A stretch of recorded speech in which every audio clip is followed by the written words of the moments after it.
Doctor గారు నమస్తే అండి. నమస్తే అండి. డాక్టర్ గారు జనరల్గా హార్ట్ అటాక్ సో నైట్ టైంలో ఎక్కువగా వస్తూ ఉంటుందని చెప్తుంటారు. అయితే కొందరైతే వాష్రూమ్లో ఉన్నప్పుడే కార్డియాక్ అరెస్ట్ అవ్వడం చనిపోవడం కూడా జరుగుతుంది.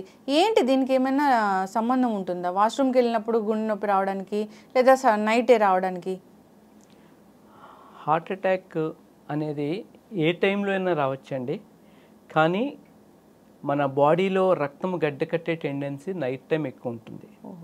సో అది వింటర్ సీజన్స్లో ఎక్కువ ఉంటుంది. సో అందుకే heart attacks night time precipitate అవుతూ ఉంటాయి అండ్ వింటర్ సీజన్స్లో ఎక్కువ ప్రెసిపిటేట్ అవుతూ ఉంటాయి. ఎందుకంటే అప్పుడు రక్తము గడ్డకట్టే టెండెన్సీ బాడీలో ఎక్కువ ఉంటుంది. అందుకు మీకు ఎర్లీ మార్నింగ్స్ హార్ట్ అటాక్ కానీ, నిద్రలో వెళ్తున్నప్పుడు హార్ట్ అటాక్స్ కానీ, నిద్ర మధ్యలో సడన్గా నొప్పి రావడం కానీ జరుగుతూ ఉంటుంది. బట్ ఏ టైంలో అయినా హార్ట్ అటాక్స్ రావచ్చు. బట్ మోస్ట్లీ నైట్ టైమ్స్లో మెయిన్ రావడానికి కారణం ఏంటంటే అప్పుడు కొలెస్ట్రాల్ ప్రొడక్షన్ కానీ బ్లడ్ క్లాట్ టెండెన్సీ కానీ ఎక్కువ ఉంటుంది. దానివల్ల నైట్ టైం అనేవి హార్ట్ అటాక్స్ చాలా ఎక్కువ వస్తూ ఉంటాయి. అంటే డిపెండ్స్ ఆన్ వాతావరణం మన రక్తం గడ్డ కట్టడం అలా జరుగుతుంది డాక్టర్ గారు? అవునవును. ఎందుకంటే యాక్చువల్గా మనకి అంత సిగ్నిఫికెంట్ నెంబర్స్లో జరగకపోవచ్చు. ఎందుకంటే హార్ట్ అటాక్స్ అనేవి ఎప్పుడూ ఉంటాయి. ఎప్పుడు ఇయర్ లాంగ్ హార్ట్ అటాక్స్ అనేవి వస్తూనే ఉంటాయి. కానీ వింటర్ సీజన్లో దాని యొక్క ప్రజెంటేషన్ ఎక్కువ ఉంటుంది. ఈ వాష్రూమ్స్ వెళ్ళినప్పుడు సడన్ గా గుండె నొప్పి రావడం, గుండెపోటు రావడము, కార్డియాక్ అరెస్ట్ అవ్వడం, చనిపోవడం కూడా జరుగుతుంది కదా డాక్టర్ గారు? అది ఎందుకు? వాష్రూమ్స్ అంటే మనకు బాత్రూమ్కి వెళ్ళినప్పుడు అయితే ఎటువంటి ఇబ్బంది లేదండి. అంటే యూరినల్స్కి వెళ్ళినప్పుడు అయితే ఇబ్బంది ఉండదు.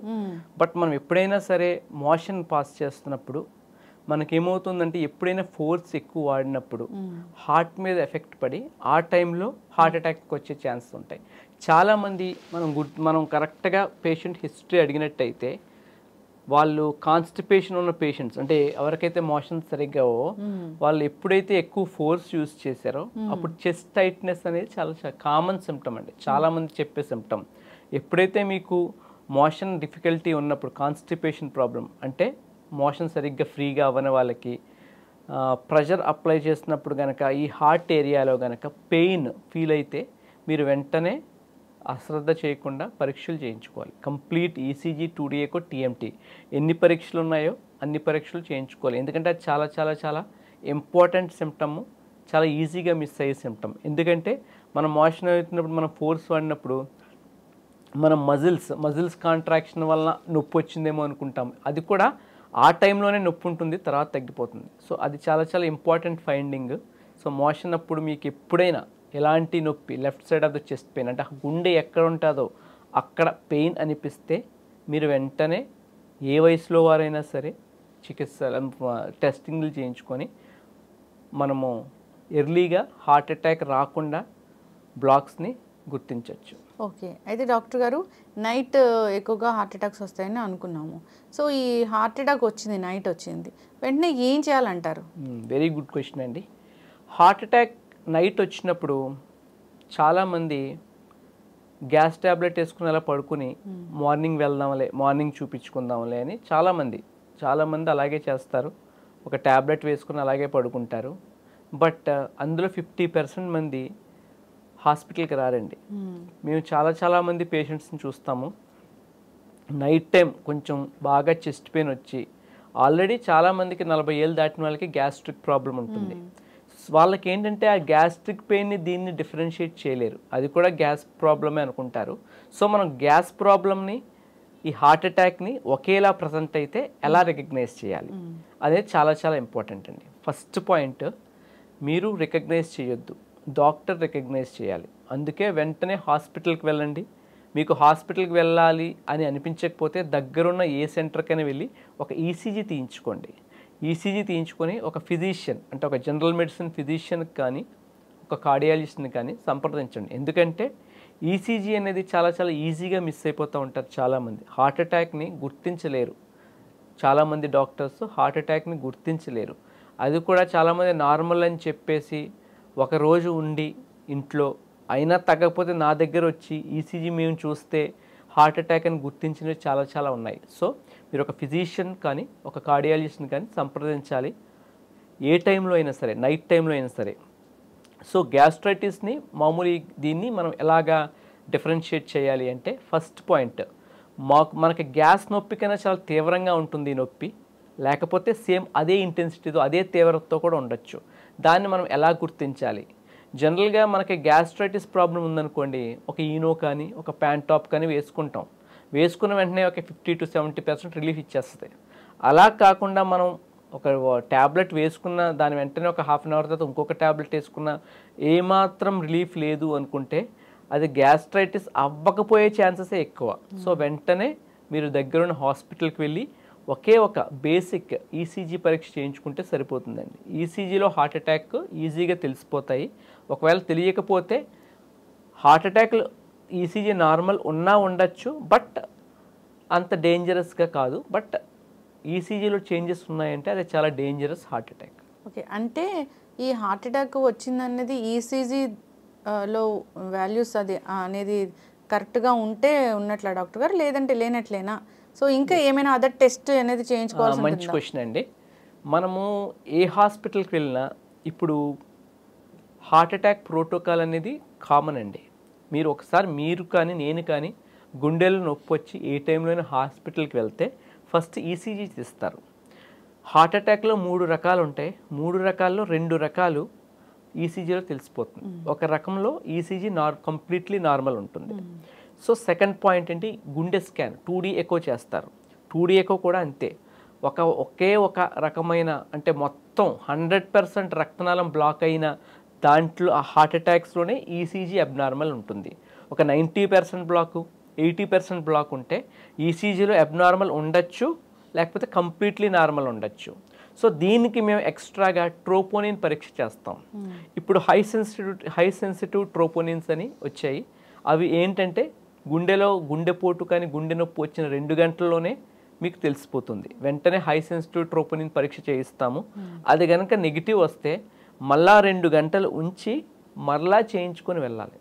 ఒకటి గుర్తుపెట్టుకోండి, మీకు 50 ఏళ్ళు క్రాస్ అయ్యాయి, మీకు షుగర్ ఉంది లేదు, మీకు బీపీ ఉంది లేదు, మీకు ఫ్యామిలీ హిస్టరీ ఉంది లేదు, ఏమైనా సరే మీకు 50 ఏళ్ళు దాటితే మీకు గుండెలో నొప్పి వస్తే అది మీకు గ్యాస్ట్రైటిస్లా కాకుండా ఏదో కొంచెం తీవ్రమైనదిగా కొంచెం ఏదో తేడాగా అనిపిస్తే వెంటనే హాస్పిటల్కి వెళ్ళి ఫస్ట్ ఈసీజీ మీ అంతటికి మీరే ఈసీజీ తీయించుకోవాలి, 2D ఎకో చేయించుకోవాలి, ట్రోపోనిన్ చేయించుకోవాలి. హై సెన్సిటివ్ ట్రోపోనిన్ పరీక్ష చేయించుకున్నాక అన్నీ బాగున్నాయండి మీరు వెళ్ళిపోవచ్చండి అని అంటారు, కానీ మీరు వెళ్ళకూడదు. వెంటనే 2 hours వెయిట్ చేసి అప్పుడు చేయించుకోవాలి. ఆ రిపోర్ట్ కూడా నెగిటివ్ ఉంటే అప్పుడు హాస్పిటల్ నుంచి మీరు ఇంటికి సేఫ్గా వెళ్ళచ్చు. ఇలాగా మేము చాలా అంటే ఒక 10లో 2-3 కేసులు మేము ఇలాగే డిటెక్ట్ చేస్తాం. ఈసీజీ నార్మల్ ఉంటుంది, 2D ఎకో నార్మల్ ఉంటుంది, వచ్చిన వెంటనే చేసిన ట్రోపోనిన్ పరీక్ష కూడా నెగిటివ్ ఉంటుంది. సో పేషెంట్ ఏమీ లేదు అంతా బాగుందని చెప్పి చాలా హాస్పిటల్స్ చాలా సెంటర్స్ పంపించేస్తారు. ఎందుకంటే మనం ఆ పేషెంట్స్ ఉంచుకుంటే అది కరెక్ట్ కాదు కనుక. కానీ ఉంచాలి, ఎందుకంటే అట్లీస్ట్ ఒక 2 hours ఎక్స్ట్రా ఉంచాలి. అడ్మిట్ చేయకపోయినా సరే ఒక 2 hours ఎక్స్ట్రా ఉంచి ఆ 2 hours ట్రోపోనిన్ రిపోర్ట్ కూడా ఇది హై సెన్సిటివ్ ట్రోపోనిన్ అయితే మాత్రమే. ఒకవేళ నార్మల్ ట్రోపోనిన్స్ అంటే 6 hours వెయిట్ చేయాలి. 6 hours ఆ రోజు నైట్ మీరు స్టే చేసి 6 hours తర్వాత నెక్స్ట్ డే మార్నింగ్ ఒక ట్రోపోనిన్ చేయించుకొని అది నెగిటివ్ ఉంటేనే ఇంటికి వెళ్ళాలి. ఎంత జాగ్రత్తలు తీసుకుంటేనే హార్ట్ అటాక్ నుంచి మీకు రక్షణ లభిస్తుంది. లేకపోతే heart attack will simply take your life without any alarming thing. ముందు మీకు ఏ సూచన ఇవ్వకుండా జస్ట్ ఎ ఫ్యూ మినిట్స్లో మీ ప్రాణాన్ని హరిస్తుంది. So every step from doctor perspective నుంచి మేము చేయాల్సిందంతా ఈ ప్రోటోకాల్ ఫాలో అవుతాం. పేషెంట్స్ కూడా ఈ ప్రోటోకాల్ మాకు చెయ్యండి అని వాళ్ళలో చైతన్యం వస్తేనే మనం హార్ట్ అటాక్ని పూర్తిగా అరికెట్టగలం. ఎందుకంటే హార్ట్ అటాక్ వచ్చిన ప్రతి పేషెంటు చనిపోవడానికి లేదండి. ఎందుకంటే బాడీ ఇట్ సెల్ఫ్ రక్తం గడ్డకడితే బాడీలోని యాంటీకోయాగులెంట్ ఫ్యాక్టర్సే ఆ రక్తాన్ని బ్రేక్ చేయడానికి ట్రై చేస్తాయి. అది ఫెయిల్ అయిన పక్షంలో మనం ఇచ్చే డ్రగ్స్ మనం ఇచ్చే ఇంజెక్షన్స్ పనిచేస్తాయి. సో హార్ట్ అటాక్లో you should never take a chance. You should always have a nice and good checkup, health checkup. ఈ గ్యాస్ట్రిక్ నొప్పికి ఇంకా లేదా గుండె నొప్పికి ఏదైనా మేజర్గా ఈ డిఫరెన్షియేషన్ ఉందా అంటే ఏం చెప్తారు డాక్టర్ గారు? ఏదైనా ఒక లక్షణం తేడాగా ఉంటుందా అని అంటే ఏం చెప్తారు? ఓకే, గ్యాస్ట్రైటిస్కి హార్ట్ అటాక్ వస్తేను ఏమైనా డిఫరెన్స్ ఉంది అంటే it's very very closely mimics gastritis in few people. కానీ చాలామందిలో ఈ గ్యాస్ట్రైటిస్ హార్ట్ అటాక్ అనేది ఇంచుమించు సమానంగా ఉండేది 10-20% జనాల్లో మాత్రమే. మిగతా 80%లో హార్ట్ అటాక్ అంత ఈజీగా ఉండదు. ఇప్పుడు నాకు గ్యాస్ట్రైటిస్ ఉందనుకోండి, నేను ట్యాబ్లెట్ వేసుకుంటాను, తగ్గకపోతే అక్కడే ఉంటాను, ఇంట్లో ఉంటాను, జస్ట్ ట్రై చేస్తాను కొంచెం స్టేబుల్గా ఉండడానికి. కానీ హార్ట్ అటాక్ ఉన్న పెయిన్ అంత జోక్గాను అంత ఈజీ గోయింగ్గా ఉండదు, చాలా సివియర్గా ఉంటుంది. First point. దాన్ని బట్టే పేషెంట్కి అర్థమైపోతుంది. ఎందుకంటే పేషెంట్స్ ఎవరైతే మేము హాస్పిటల్కి రాము, ఎప్పటికీ రాము, మేము హాస్పిటల్కి రాననే పేషెంట్స్ కూడా వాళ్ళంతటకి వాళ్ళే వాళ్ళ కొడుకుల్ని కూతుర్ని నాకు ఏదో అయిపోతుంది అర్జెంటుగా హాస్పిటల్కి వెళ్ళాలని తీసుకొచ్చే అంత సివియర్ పెయిన్ హార్ట్ అటాక్ ఉంటుంది. Second point, heart attack pain ఎప్పుడు కూడా ఇక్కడ వస్తుందండి, లెఫ్ట్ సైడెడ్, అంటే గుండె ఎక్కడ ఉంటుందో అక్కడ ఉంటుంది. అండ్ గ్యాస్ట్రిక్ పెయిన్ కూడా అక్కడ ఉండొచ్చు. దాన్ని ఎలా డిఫరెన్షియేట్ చేస్తారంటే, ఎప్పుడైనా గుండె లెఫ్ట్ సైడ్ చెస్ట్ పెయిన్ ఈ చెయ్యికి ఇలా రేడియేట్ అవుతుందండి, ముఖ్యంగా ఇలాగా. సో మనకి ఇక్కడ ఏంది చిటికెన వేలు ఉంది కదా, చిటికెన వేలు వైపు రేడియేట్ అవుతుంది చాలా మందిలో. ఒక 30-40% మీరు అడిగితే, క్లియర్గా హిస్టరీ అడిగితే చెయ్యికి పాకుతుంది అని అట్లీస్ట్ 40% మంది చెప్తారు. And third important thing is severe sweating. కొంతమంది, అంటే అందరికీ రాదు, కొంతమందికి జస్ట్ చిరు చెమటలే రావచ్చు, కొంతమందికి అసలు చెమటలు ఉండకపోవచ్చు, కొంతమంది అయితే మొత్తం షర్టు ప్యాంటు తడిసిపోతుంది. సో అంత సివియర్ స్వెటింగ్ ఉంటుందండి. ఆల్మోస్ట్ దే విల్ బి అదే స్నానం చేసినంత చెమటలు పడతాయి. Very very important. Chest pain with sweating అంటే ఇంకా ఏమీ ఆలోచించక్కర్లేదు, అది నార్మల్ ఫీవర్ అవ్వచ్చు, లేకపోతే సింపుల్ గ్యాస్ట్రైటిస్ అవ్వచ్చు, హార్ట్ అటాక్కి ఎవాల్యుయేట్ చేయాల్సిందే. సో హార్ట్ అటాక్ చెస్ట్ పెయిన్తో స్వెట్టింగ్ ఉంది, ఒక ఆయాసంలా అనిపిస్తోంది, ముఖ్యంగా sweating. Second important sign is ఆయాసం. నాకు కొంచెం ఆయాసంగా అనిపిస్తుంది, that is called air hunger. Air hunger ఉంది అంటే, ఆయాసంగా ఉంది అంటే వెంటనే హార్ట్ అటాక్కి ఎవాల్యుయేట్ చేయించుకోవాలి ఈ 3 పరీక్షల ద్వారా: ECG, 2D echo and high sensitive troponin IRT. Okay doctor గారు, ఎలాంటి లక్షణాలు లేవు కానీ ఇప్పుడు అందరికీ భయం వేస్తూ ఉంది, కోవిడ్ తర్వాత ఏదో జరుగుతుంది, మాకు హార్ట్ అటాక్ వస్తుందని భయం వేస్తూ ఉంది. అలాంటప్పుడు వాళ్ళు కనుక్కోవాలనుకుంటారు, వస్తుందా రాదా లైఫ్లో అని. సో దానికి ఏమైనా టెస్ట్లు ఉంటాయా? There are so many battery of investigations to detect heart attacks early అండి. సో మనం ఫస్ట్ చూసుకోవాల్సింది ఫ్యామిలీ హిస్టరీ. మన వాళ్ళకి, మన పేరెంట్స్కి, లేకపోతే మన గ్రాండ్ ఫాదర్స్కి చిన్న వయసులో, అంటే 20 ఇయర్స్లో, 30 ఇయర్స్లో, 40 ఇయర్స్లో హార్ట్ అటాక్ వచ్చాయంటే మీరు ఒక్కసారి 20 ఇయర్స్ క్రాస్ అయిన వెంటనే every year annual health checkup చేయించుకోవాలి, కార్డియాక్ హెల్త్ చెకప్ చేయించుకోవాలి. వాటిలో ఏమి ఉండాలంటే అందరూ ఈసీజీ, 2D ఎకో చేయించుకొని నాకు బాగుందని, అంతా బాగుందని వెళ్ళిపోతారు. కానీ అది కాదు. ఇప్పుడు ట్రెడ్మిల్ టెస్ట్ అండి, అది కూడా చాలా చీప్, చాలా తక్కువ cost investigation, which is saving almost 90% of lifes. Treadmill test అనేది 90% లైఫ్స్ని కాపాడే ఒక అద్భుతమైన పరీక్ష. దాన్ని పెట్టుకొని మనం నడిపిస్తాము, కొంచెం ఫాస్ట్గా నడిపిస్తాము. నడిపిస్తే హార్ట్ రేట్ పెరుగుతుంది. హార్ట్ రేట్ పెరిగినప్పుడు హార్ట్కి సప్లై అయ్యే బ్లాక్స్ ఉంటే హార్ట్కి సప్లై అయ్యే రక్తం కొంచెం తగ్గుతుంది, దాంట్లో ఈసీజీ చేంజెస్ వస్తాయి. సో మనకి 90% బ్లాక్ ఉన్న ఈసీజీ, అంటే ఈసీజీ అనేది రెస్టింగ్, అంటే కూర్చోపెట్టి చేసేది. 2D ఎకో కూర్చోపెట్టి చేసేది. సో రెస్టింగ్ ఇన్వెస్టిగేషన్స్లో ఒక 80% బ్లాక్, 90% బ్లాక్స్ తెలియవు మనకి. సో మనకి కంపల్సరీగా ట్రెడ్మిల్ టెస్ట్ అడిగి చేయించుకోవాలండి. First and very very very dangerous thing is family history.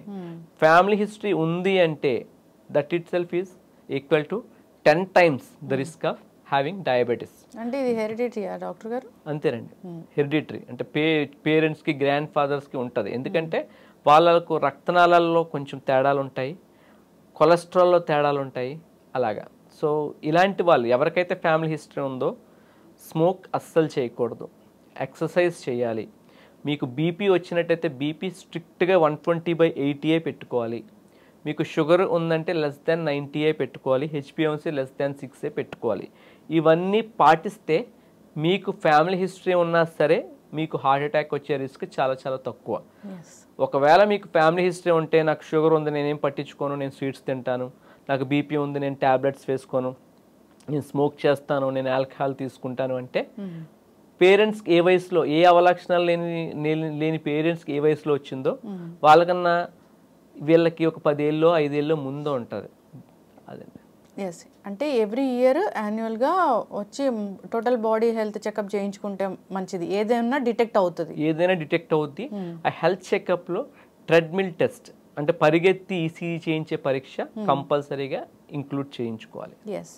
అయితే డాక్టర్ గారు చాలా మంది మా రక్తం చిక్కబడుతుంది, రక్తం గడ్డ కడుతుంది అని చెప్తూ ఉంటారు కదా, అది ఏంటి? రక్తం గడ్డ కట్టే టెండెన్సీ అనేది జనరల్గా మన బాడీలో ఉన్న రక్తం హోమియోస్టాసిస్ మెకానిజంతో ఎప్పుడూ ఒక సాంద్రత కలిగి ఉంటుంది, ఒక డెన్సిటీ కలిగి ఉంటుందండి. సో రక్తం ఎప్పుడు గడ్డ కడుతుంది అంటే మనకి హీమోగ్లోబిన్ శాతం ఎక్కువ ఉన్నా, మనం స్మోకింగ్ చేస్తున్నా, మనకి కొలెస్ట్రాల్ హైపర్ కొలెస్ట్రామియా ఉన్నా, ఇలాంటి వాళ్ళు మన జెనెటిక్స్ పరంగా అంటే పేరెంట్స్కి ఆ రక్తం గడ్డ కంటే మామూలు జనాలకైనా కొంచెం ఎక్కువ ఉన్నా, ఇలాంటి కండిషన్స్లోనే రక్తం గడ్డ కడుతుంది. రక్తం ఎప్పుడు గడ్డ కడద్దంటే యాజ్ ఫార్ యాజ్ మన రక్తనాళం చుట్టూ ఎండోథీలియం అనే పొర ఉంటుందండి.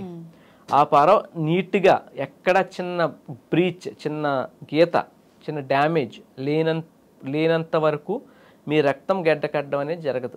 ఎప్పుడైతే మీకు బీపీ ఎక్కువైందనుకోండి, బ్లడ్ ప్రెషరు, సో మనకు బ్లడ్ ఫ్లో అంటే బ్లడ్ వెళ్ళే ఫాస్ట్నెస్ పెరిగిపోతుంది. దానివల్ల ఎండోథీలియల్ ఇంజురీ జరుగుతుంది. అంటే మనకు ఒక స్పీడ్తోనే ఒక బీపీతోనే ఆ ఎండోథీలియం అనేది ఇంటాక్ట్గా ఉంటుంది. ఎప్పుడైతే మీకు బీపీ హైగా ఉందనుకోండి, ఎండోథీలియం స్లోగా డ్యామేజ్ అవుతుంది. డ్యామేజ్ అవుతే ఎక్కడైతే ఒక చిన్న చిరుగులాగా చిన్న డ్యామేజ్ జరిగితే ఎండోథీలియంలో అప్పుడు అక్కడ రక్తం గడ్డ కట్టడానికి ఆస్కారం ఉంటుంది. అలాగే హార్ట్ అటాక్స్ వస్తాయి. సో ఏమవుతుంది అంటే ప్లాక్ అంటే కొవ్వు పదార్థం రక్తనాళాల్లో స్లోగా ఎక్యుములేట్ అవుతుంది. ఎక్యుములేట్ అయ్యి ఆ రక్తనాళంలో ఎక్యుములేట్ అయ్యి దానిపైన ఎండోథీలియం పొర ఉంటుంది. ఆ ఫ్లాప్లో ఉన్న ఫ్యాట్ యొక్క ఫోర్స్కి ఆ పొర చిట్లి అక్కడ ప్లేట్లెట్స్ కానీ ఈ క్లాటింగ్ ఫ్యాక్టర్స్ కానీ ఎక్యుములేట్ అయ్యి సడన్గా హార్ట్ అటాక్ వస్తుంది. సో ఇంత మెకానిజం ఉంటుందండి. సో సింపుల్గా రక్తం గడ్డ కట్టే టెండెన్సీ అనేది అంత ఈజీ కాదు. ఎందుకంటే దేవుడు కరెక్ట్గా ఈక్విలిబ్రియం మెయింటైన్ చేయడానికి కరెక్ట్గా ఇచ్చాడు కనుక. So there is no chance when your endothelium is intact. Yes, ఖచ్చితంగా డాక్టర్ గారు. దానికి అస్సలు ఏమాత్రం ఒక గంట ముందు, అరగంట ముందు, 10 నిమిషాల ముందు సిమ్టమ్స్ అంటే ఏం కనపడవా డాక్టర్ గారు? Sudden cardiac arrest and sudden cardiac death అంటారండి దాన్ని. సో అంటే ఐడెంటిఫై అంటే మన దగ్గరకు వచ్చే పేషెంట్స్ చెప్పగలిగితే ఆ హిస్టరీ కరెక్ట్గా తీసుకుంటే మనకి తెలుస్తుందండి. సడన్ కార్డియాక్ డెత్ అంటే జిమ్ చేస్తూ ఉంటారు, సడన్గా కొలాప్స్ అవుతూ ఉంటారు. ఏంటంటే అక్కడ మెకానిజం ఏంటంటే అండి, అక్కడ అలాంటి వాళ్ళకి ఫ్యామిలీ హిస్టరీలో రిస్క్ ఆఫ్ హార్ట్ అటాక్స్ ఎక్కువ ఉంటుంది. వాళ్ళకి కూడా సేమ్ ఇందాక చెప్పినట్టు ఎండోథీలియం బ్రీచ్ జరుగుతుందండి. ఇప్పుడు మనం ఎప్పుడైతే ఫాస్ట్ ఎక్సర్సైజ్ చేస్తున్నాం అనుకోండి, మన హార్ట్ రేట్ పెరుగుతుంది, బీపీ పెరుగుతుంది. సో ఆ బీపీ పెరిగినప్పుడు మనకు ఆల్రెడీ ఒక లోపల డ్యామేజ్డ్ ఎండోథీలియం ఉందనుకోండి ఆ వ్యక్తులకి, సో అది ఇంకా డ్యామేజ్ జరిగి ఇట్ అట్రాక్ట్స్ ప్లేట్లెట్స్ అంటే రక్తము గడ్డ కట్టే పదార్థాలు అంటే క్లాటింగ్ ఫ్యాక్టర్స్ అంటారు. వాటిని వెంటనే ఆ ఏరియాకి అట్రాక్ట్ చేస్తాయి. అట్రాక్ట్ చేసి సడన్గా మొత్తం రక్తనాళం మూసుకుపోతుంది, హార్ట్ అటాక్ వచ్చేస్తుంది. హార్ట్ అటాక్ వచ్చాక వెంటనే కొంతమందిలో హార్ట్ ఇర్రెగ్యులర్గా కొట్టుకుంటుందండి. దాన్ని వీటాక్ అంటారు, అంటే ventricular tachycardia or ventricular fibrillation అంటారు. దానివల్ల పేషెంట్కి సడన్ కార్డియాక్ డెత్ అవుతుంది. So most common cause of sudden cardiac death and cardiac arrest is a heart attack. Sudden cardiac death and cardiac arrest. Cardiac arrest కి 1.25 లక్ష కారణాలు ఉన్నాయండి. అందులో most important cause is heart attack. Okay, yes, ఖచ్చితంగా doctor గారు. జనరల్గా అందరూ కూడా జాగ్రత్తలు తీసుకోవాలని కోరుకుందాం, యాన్యువల్ హెల్త్ చెకప్లు చేయించుకోవాలని కోరుకుందాం. ఎప్పుడైనా కొద్దిగా గ్యాస్ట్రిక్ నొప్పి అనిపించినా, ఏదైనా జనరల్గా చెస్ట్ పెయిన్ అనిపించినా ఒకసారి వెళ్ళి డాక్టర్ దగ్గరికి వెళ్తే అది ఏ నొప్పి అనేది వాళ్ళు డిసైడ్ చేస్తారు. మనం ఇంట్లో కూర్చొని గూగుల్ చేసుకుంటూ అలా హోమ్ రెమెడీస్ పాటిస్తూ మన టైం అంతా వేస్ట్ చేసుకోకుండా ఉండాలి, ప్రాణాలను కాపాడుకోవాలని కోరుకుందాం. చాలామంది కూడా ఇది గ్యాస్ట్రిక్ నొప్పి అని ప్రాణాలు కోల్పోయిన వాళ్ళని మనం చాలా చూసాము. మంది చాలా మంది Yes. మన రిలేటివ్స్ లోనే ఉంటారు అలాగా. ఎస్, ఖచ్చితంగా డాక్టర్ గారు.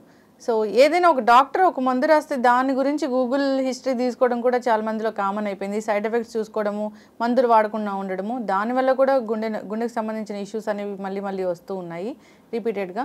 ఏదైనా ఒకసారి డాక్టర్ చెప్తారు ఫాలోఅప్కి రమ్మని, అప్పుడు కూడా ఈ కార్డియాక్ ఇష్యూస్ ఉన్న వాళ్ళు చాలామంది కూడా వెళ్ళరు. దానివల్ల కూడా ఇబ్బందులు ఇంకా ఎక్కువయ్యే పరిస్థితులు కనిపిస్తూ ఉంటాయి. ఖచ్చితంగా ఫాలోఅప్ అవ్వాలని కోరుకుందాం డాక్టర్ గారు. చాలా చక్కటి ఇన్ఫర్మేషన్ అండి, ధన్యవాదాలు.